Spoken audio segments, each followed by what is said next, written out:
स्वागत है गाइस हमारे चैनल में। आज इंटीजर्स का जो है तीसरा यहाँ पे पार्ट हम देखने वाले हैं, जिसमें एक हम स्पेशल केस यहाँ पे सबसे पहले देखेंगे। ए स्पेशल केस। अब ये स्पेशल केस क्या है इसको हम समझते हैं कि if the integer -1 is multiplied even number of times the product is +1, यानी -1 को अगर हम इवन बार यानी कि सम बार, जैसे -1 है और गुणे कर देते हैं -1, तो 2 बार हम कर रहे हैं यानी सम है, तो जब मल्टीप्लाइड करते हैं तो +1 आता है। और भी इसको चेक कर लेते हैं, जैसे -1 को अगर हम 4 बार गुणा करते हैं, 4 जो है सम है, तो +1 आता है। यानी कि अगर -1 को हम इवन बार सम बार अगर मल्टीप्लाई करते हैं तो +1 आता है। ठीक है। और यदि -1 को हम ऑड नंबर बार यानी विषम बार अगर मल्टीप्लाई करते हैं, जैसे -1 को 3 बार हम मल्टीप्लाई कर रहे हैं तो -1 आएगा।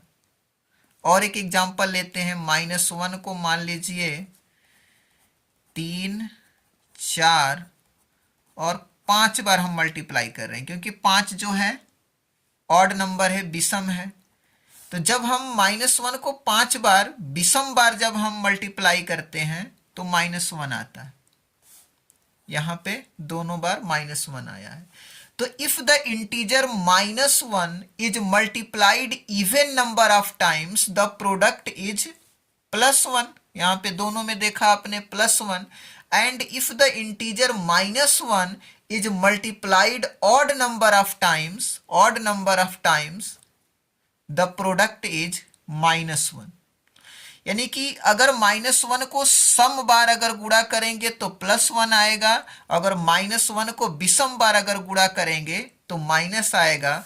ये जो है हमारा एक स्पेशल केस होता है, इसको आपको ध्यान में रखना है।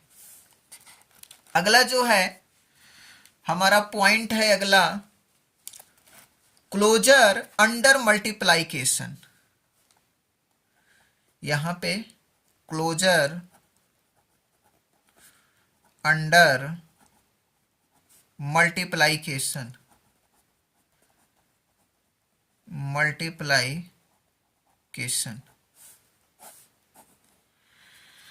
तो क्लोजर अंडर मल्टीप्लाइकेशन में समझते हैं कि integers are closed under multiplication. For example कि अगर -20 को गुणा करते हैं -5 में तो यहां पे 100 आ जाता है। यानी अगर 2 बार माइनस कोई संख्या है, अगर इसको हम गुणा करते हैं तो प्लस में हमारा 100 आ गया, यानी इसको हम लिख सकते हैं +100 या 100 भी लिख सकते हैं। तो इसको हम कहते हैं कि क्लोजर अंडर मल्टीप्लाइकेशन। अगला पॉइंट यहां पे हम देखते हैं कि कॉम्यूटेटिविटी ऑफ मल्टीप्लाइकेशन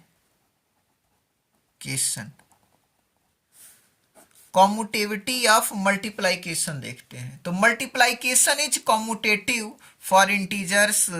फॉर एग्जांपल जैसे a का गुणा b में करें या b का गुणा a में करें, दोनों सेम आता है। जैसे 1 का गुणा अगर 2 में करें या इसको पलट दें, 2 का गुणा 1 में करें तो दोनों केस में जो है 2 ही आएगा। तो इसको जो कहते हैं कॉम्यूटेटिविटी ऑफ मल्टीप्लाइकेशन कहते हैं। ठीक है। अगला पॉइंट देख लेते हैं, मल्टीप्लाइकेशन बाय जीरो। अगला जो पॉइंट है मल्टीप्लाइकेशन बाय जीरो देख लेते हैं। तो any whole number when multiplied by zero gives zero, यानी कि किसी भी होल नंबर में अगर हम जीरो से मल्टीप्लाई करते हैं तो हमें जीरो ही प्राप्त होता है। जैसे अगर कोई होल नंबर है हमारा ए और जीरो से मल्टीप्लाई करेंगे तो जीरो ही हमको प्राप्त होगा, या अगर जीरो में किसी होल नंबर से मल्टीप्लाई करेंगे तो भी जीरो ही प्राप्त होगा।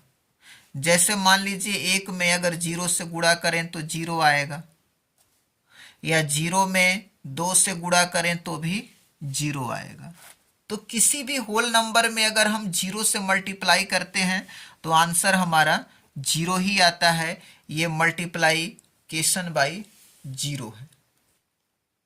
कि multiplicative identity, multiplicative identity,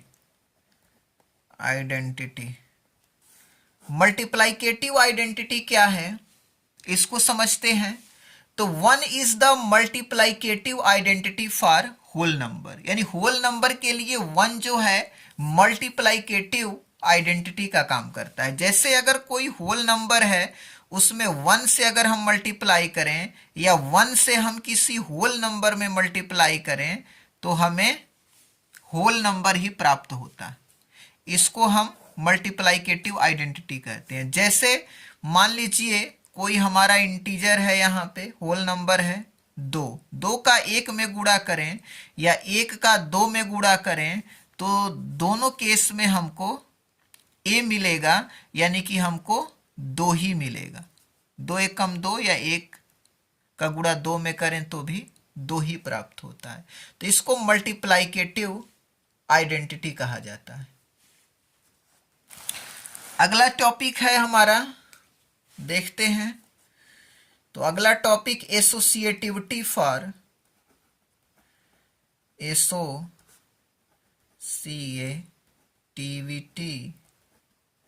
for multiplication,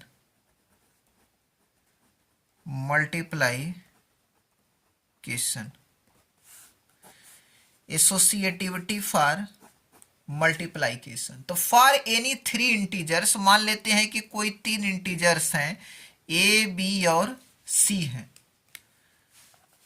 तो एसोसिएटिविटी ऑफ मल्टीप्लाइकेशन क्या होता है कि एक ब्रैकेट में ए गुणे बी और ब्रैकेट के बाहर अगर सी कर देते हैं तो ये बराबर होगा ए को बाहर कर दें और बी गुणे सी कर दें। तो इसको जो है हम एसोसिएटिविटी फॉर मल्टीप्लाइकेशन कहते हैं। जैसे इसको हम समझते हैं, जैसे 1 × 2 और ब्रैकेट के बाहर 3 कर दे रहे हैं, तो यहाँ पे 1 कर दे रहे हैं बाहर, अब ब्रैकेट में 2 और 3 को कर दे रहे हैं, तो दोनों सेम होंगे। तो 2 एक कम 2 हो जाएगा गुणे 3 और यहाँ 1 2 3 6 गुणा करेंगे 2 3 6 और यहाँ भी 1 का 6 में करेंगे तो 6, दोनों क्या हो गए बराबर हो गए। तो इसको जो है एसोसिएटिविटी ऑफ मल्टीप्लाइकेशन कहते हैं। डिस्ट्रीब्यूटिव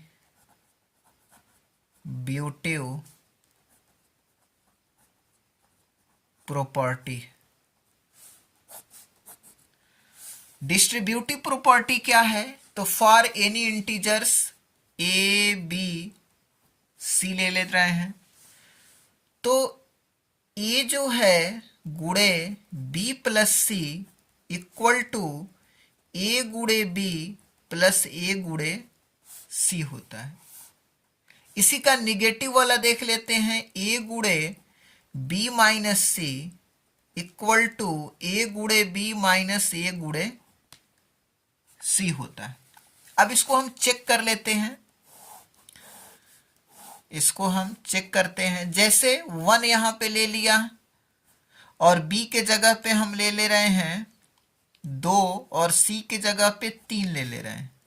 तो यहाँ पे a है 1 × 2 प्लस b है, तो b की जगह 2 a की जगह 1 है। अब a आ गया तो a की जगह 1 और c की जगह पे 3। तो यहाँ पे इसको चेक करेंगे, 3 2 5 और 5 से कम हो जाएगा यहाँ से 5 बराबर 2 एकम 2 और 3 एकम 3, तो यहां भी 5 बराबर जो है 5 हो जाएगा। इसको चेक करते हैं माइनस वाले को। जैसे मान लीजिए ए की जगह 1 ले लिया, गुणे बी की जगह हम ले रहे हैं 3 और सी की जगह ले रहे हैं 2। यहाँ पे ए की जगह 1 है 1, बी की जगह 3 है 3, माइनस ए की जगह 1 है 1, गुणे 3, गुणे सी है, सी की जगह पे 2 है 2 ले रहे हैं। तो 1 गुणे 3 में से 2 जाएगा 1 बराबर 3 एकम 3 हो जाएगा माइनस 2 एकम 2 हो जाएगा। तो 1 का गुणा 1 में करेंगे 1 और 3 में से 2 जाएगा 1। तो इस कंडीशन में जो है दोनों सेम हो जाते हैं, यानी कि ये प्लस वाला हो या ये माइनस वाला हो, दोनों में जो है सेम आ रहा है ये। तो इसको जो है डिस्ट्रीब्यूटिव प्रॉपर्टी कहा जाता है। अब जो है अंतिम रूल यहां पे हम देख रहे हैं, जिसको हम कहते हैं division of integers. Division of integers क्या है? यहां पे मान लीजिए हम 2 इंटीजर ले रहे हैं a और b। तो a में अगर हम भाग देते हैं माइनस b से, तो ये बराबर होगा माइनस a भागे b, जहां पे b नॉट इक्वल टू 0 होना चाहिए। और एक कंडीशन होता है कि माइनस a में भाग दे रहे हैं माइनस b से, तो इसका मतलब है a भागे b, यहां पर भी b नॉट इक्वल टू 0 होना चाहिए। अब इसको समझते हैं ये है क्या।